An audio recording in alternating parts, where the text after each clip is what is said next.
What's up, everybody? Chewy 89 Convention Day. We got another One Piece chapter for you, and this time we got One Piece chapter 1070. And man, this chapter was a great way to end the year. And we're gonna be on another 2 week break until the next chapter, and I can't wait. Egghead Island just continues to keep delivering. It continues to be one of the best arcs in One Piece, and this is just a flat out amazing arc. If you guys can't do me a favor, dislike the video, comment down below, give me your thoughts on Egghead Island and just this chapter in general.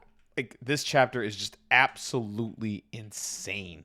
So we find out in this chapter that with Vegapunk, well, first off, Luffy's still being ridiculous with Gear 5 against Rob Lucci, and Rob Lucci seems to be holding his own against Luffy, which is really cool. Not really holding his own. I mean, he isn't getting one shot, is what I like to call it, and I like the fact that he's not getting one shot, but Luffy's really giving it to him because the Gear 5 power is just absolutely ridiculous. Like, it's hard to figure how to fight against this because it's just like he's doing ridiculous things. He's basically a Looney Tune going around and just like changing the environment and just like making a giant head and being the Tasmanian devil and all other kinds of stuff. Like, he's just being ridiculous. So then that fight's still going on, and from there we got Luffy trying to protect Sentomaru because Sentomaru is in the hierarchy. So basically, Sentomaru is the one that's controlling the Seraphims at this point, and they need to drop Sentomaru so they can go ahead and control the Seraphims and do what they need to do to finish this battle and to finally get rid of Vegapunk and to do something about the Straw Hats. So right now, that's the goal of CP0, and right now, all Luffy wants to do is get Vegapunk off the island and keep him safe. Sentomaru wants to keep Vegapunk safe and not him getting it. So he's trusting Luffy to get this done. And right now, the Seraphims, they're just amazing. And they're just going around attacking all the CP0 agents. And, Boa Hancock doing her thing with the level of Mellow. And then from there, we find out that, well, Frankie sees that Jinbei, the Seraphim Jinbei, is using Senor Pink's Devil Fruit, which is really cool. And of course, he's getting flashbacks, to his brother from another mother. He basically says that, in the arc, and that's really cool. Brings back a lot of memories about Senor Pink, man. What a really cool character he was in his backstory. But yeah, we find out in this one a little bit about the process of duplicating devil fruits, basically. And Vegapunk goes into the difficulties of recreating Logias and Zoans. Zoans. So basically, he says that the Paramecia seem to be the easiest as long as you have a bloodline, the bloodline of probably the previous user, is how I'm understanding it. So he basically created synthetic blood and then put it onto the onto the Seraphims, and they're able to use the devil fruit abilities of the Paramecia. So as long as he has that, he's able to duplicate it. When it comes to Zoans, and if I'm reading this correctly, he's saying that the Zoans can be artificially produced. The way he's recreating these devil fruits, he can't do it the same way as he is the Paramecias. So it's a little difficult, and it seems like Vegapunk was able to, he successfully did it with, for some reason, he did it with Kaido's devil fruit, and I don't think he knows why yet. But since then, he hasn't been able to do it, right? And then you have Caesar's artificial devil fruits, which are basically not, they haven't successfully done it with Zoans yet, basically. And it seems like it's very, very difficult. And whatever the reason is, it's there. And it's the same thing for Logias as well. Logias can't be reproduced either. It seems like to me that Vegapunk was able to grab the power of the Zoans and like put it inside like the Pacifistas. They were able to shoot laser beams and all that kind of stuff, but he wasn't able to fully like replicate the devil fruit like how Borsalino's devil fruit is, right?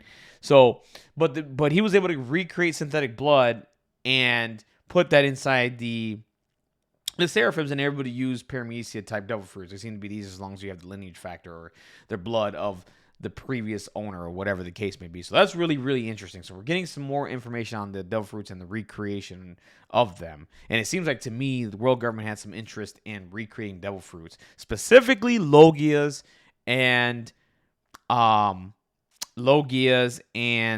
right? And I'm pretty sure the reason why they wanted to recreate Zoans was because, well, the government had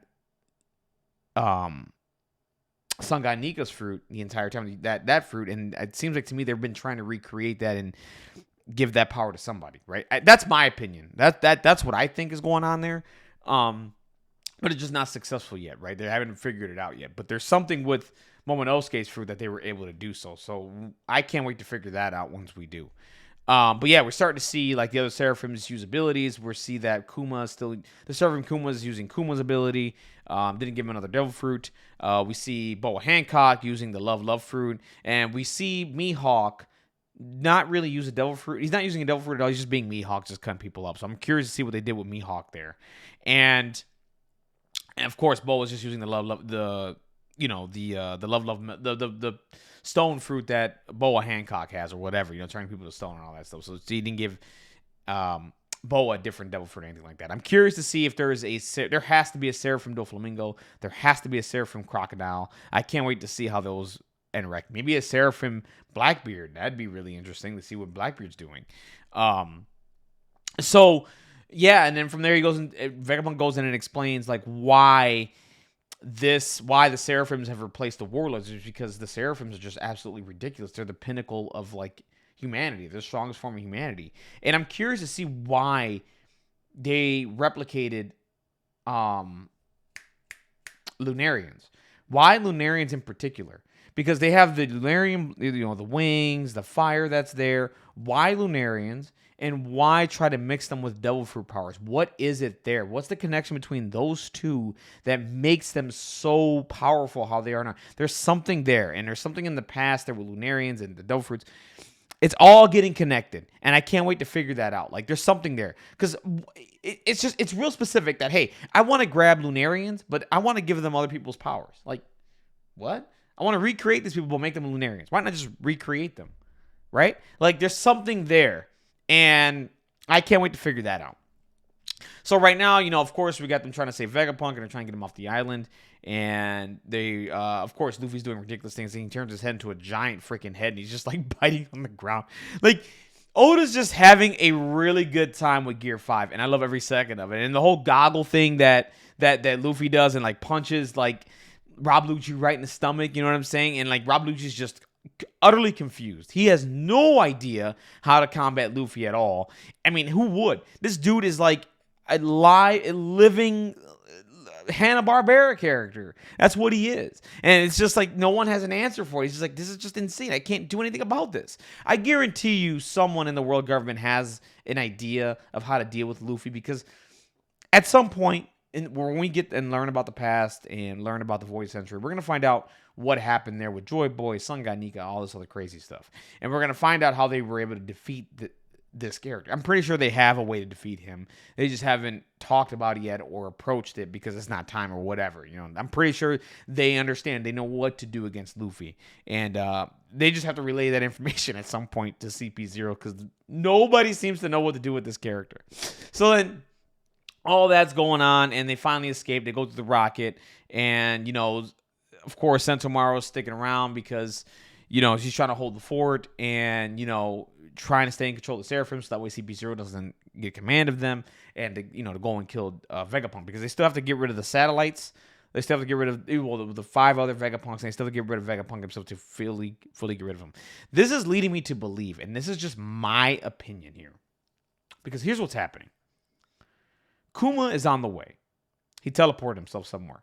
He's going to Egghead Island for whatever reason. And I think it has something to do with the ancient robot that was on the island. What I mean by that is, I guarantee you Kuma has some program inside of him to come and attack or come and help out. Something triggers it, is basically what I'm trying to get to. And whatever's going on here on Egghead Island triggered what's going on with Kuma right now. And what I think is going to happen is Kuma's going to end up here on the island. And I think Vegapunk is going to finally admit, okay, I'm going to revive Kuma or whatever. What I really think is going to happen is Kuma will be revived inside of Kuma's body. I do think they are going to get rid of the rest of the satellites with Vegapunk. I do think they're going to get rid of Vegapunk, but what I think is actually going to happen is Vegapunk's going to transfer his conscience also inside the Kuma body, and then we're going to have Kuma and we're going to have Vegapunk both in Kuma's body, and I think that's what's going to travel along with the Straw Hats going forward. That's my opinion, or Bonnie or whatever. That's what I think is actually going to happen. Or it's the opposite. There is no way to bring back Kuma, and that was it. And maybe Vegapunk just transfers his conscience inside the Kuma body, and he becomes Bartholomew Kuma. Either way, I think there's something there that's going to happen with that, and that's what's going to happen there. So of course all that's happening. They finally get in the rocket ship and they go to the other side of the island to stay safe, and they're going to try to get Kuma the hell out of here. And from there, as we see, I think Sentomaru gets knocked out, and then from there, CP0 finally has control of the Seraphims, and they're sitting by and waiting for the Navy to come, because the Navy told them, wait for us to get there. We will handle this, okay? Please don't do anything without us.